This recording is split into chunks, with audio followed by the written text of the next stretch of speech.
Hey guys, welcome back to the Comic Book Lowdown. I'm Wellington, coming back with a pull week video for October the 16th, the books that came out that week. I only have 2 new issues from this actual week to review, and then I have 2 issues from previous weeks that I just got this week. So, no online issues, and I'll do it as always. I'll review from my least liked to my pick of the week, and we'll get started. First book was Marvel Knights Spider-Man, issue number 1. Now, this book, I heard a lot of things, like people saying it was good, people saying it was bad, people saying they don't know. I'm gonna get the second issue of this. It is very crazy. It's not what I expected at all from this book. I was expecting a more traditional story, maybe heavier in content, but kind of traditional storytelling. This was very different. I mean, it's crazy. This story is very crazy. At one point, the dialogue was backwards, so you had to read it right to left. That's how crazy it ended up getting. So, yeah, Marvel Knights Spider-Man, really crazy book, but what I liked about it was that even though it was so crazy, by the end of it, we get an understanding of what we can expect from the book. Maybe not totally, but we get an understanding. We're not totally lost. We get some explanation of things that are happening, which this book needed to do to keep me reading it, because at the pace it was going, I was just going to be totally lost and confused about what is happening. But because of the ending, and this is just I feel like the story is going to be really good. If you stick with it.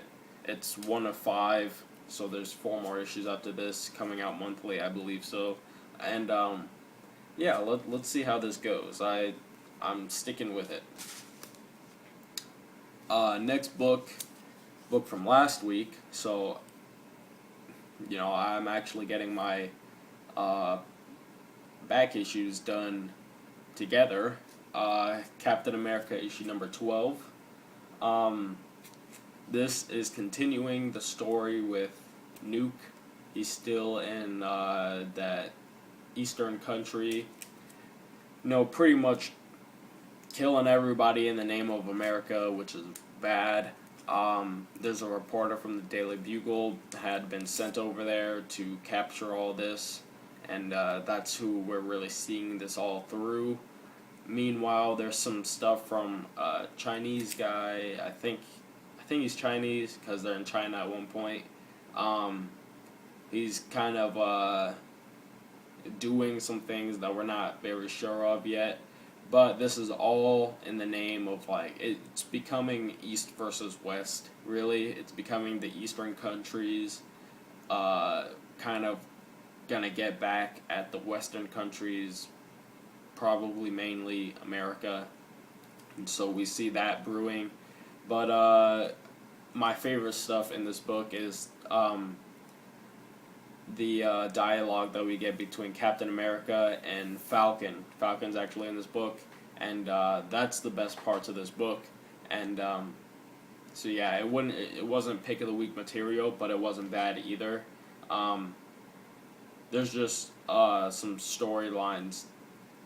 They'll be pulled together, but right now they're all just being introduced, or besides Captain America, which is continuing its own thing. But with this whole East-West thing, we'll see where that goes. But I love Remender's writing, and the art in this was really good. I love the John Romita Jr. art, but this art is very good as well, so no complaints there. That was Captain America issue number 12. And next book, starting from the books from this week, this is Superior Spider-Man issue number 19. Really cool cover, and the art inside is very just fantastic art inside. What I This book is good. I really like this book because, I really like this issue because the Doc Ock Spidey is finally failing in the things that he thinks he can do. What I hate about this book is that at one point he mentions that he's the superior Spider-Man again, but at another point he fails to do something because he's not Peter Parker. Because he killed Peter Parker and his memories, he fails to do something that makes him feel inferior, the inferior Spider-Man, which I really like because I hate Doc Ock. Another thing I really like is that Carly and Yuri, they're on their side mission thing to try to uncover what's actually going on with Spider-Man, and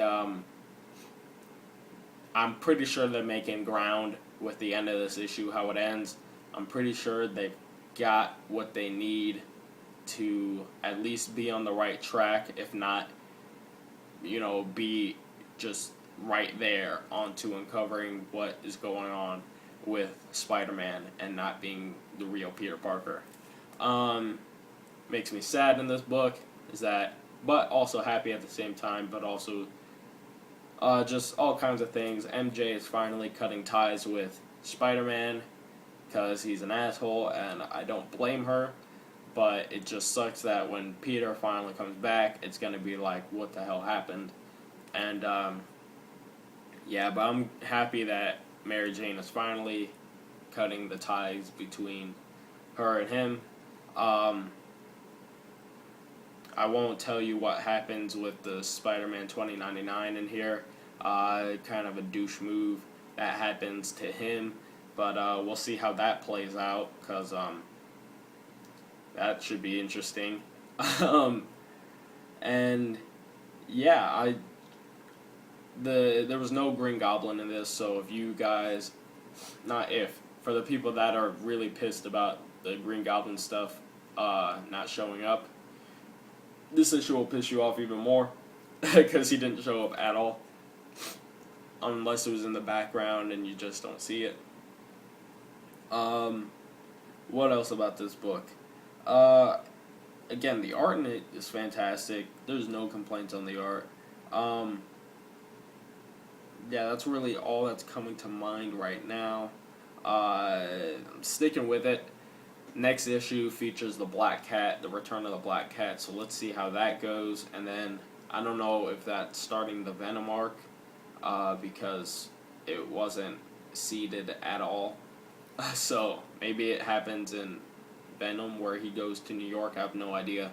But yeah, I don't know when the Venom arc starts. That's what I really want to read. And then get into the Goblin arc. And yeah, I just want this Doc Ock Spider-Man to go away already. He's overstayed his welcome for me. And I'm really rooting for all the characters around him and not for the Spider-Man character. That's kind of what it's gotten to. And now to my pick of the week. This was definitely my pick of the week, actually. Just really good issue. Animal Man issue number 24. Really awesome cover, and the art in it is fantastic as well, by Raphael Albuquerque, and of course Jeff Lemire writing. Things are just happening in the red. Shit is going down. Shit's hitting the fan. Brother Totem, kind of teaming up with Brother Blood, they're really taking over the rest of the totems and things like that.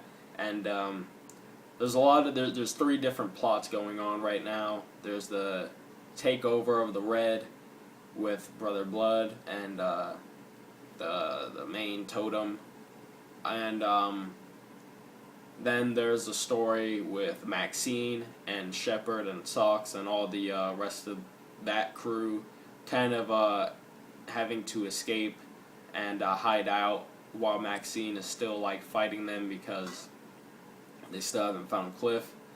And that's very interesting. And then there's a the story with Buddy Baker and how things are playing out with him and Ellen and the rest of the family. And all of these stories just, they link together very well. And just Jeff Lemire handles all of them so well. This is just a really good book. I'm glad I'm finally picking up in issues because this book was always pick of the week material, and pick of the week material you got to get in issues, So definitely happy I'm picking it up now. Can't wait to see what happens next because Buddy Baker has no ties to the Red anymore, and that's where Maxine is. Don't know how that's gonna happen, how all that's gonna play out, and I'm expecting that. I don't think this is a spoiler. You know what? I won't say it. I won't say it just in case it's a spoiler. I don't think it is, but I won't say it anyways. Anyways, guys, Animal Man 24, great issue, my pick of the week, and that does it for all the books I'm reviewing this week. Some news that pisses me off hardcore, and I don't know if many people know it. I put it on my Twitter though.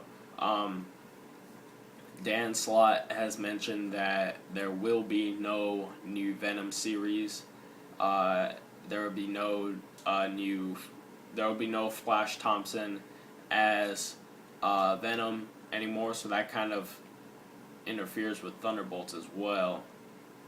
I don't know how that plays out. But yeah, Dan Slott says that there will be no new Venom series or no new Flash Thompson as Venom anymore after, his story arc in Superior Spider-Man. So my guess is that the final straw between, people is going to be Doc Ock, Spider-Man kills the Venom Flash Thompson.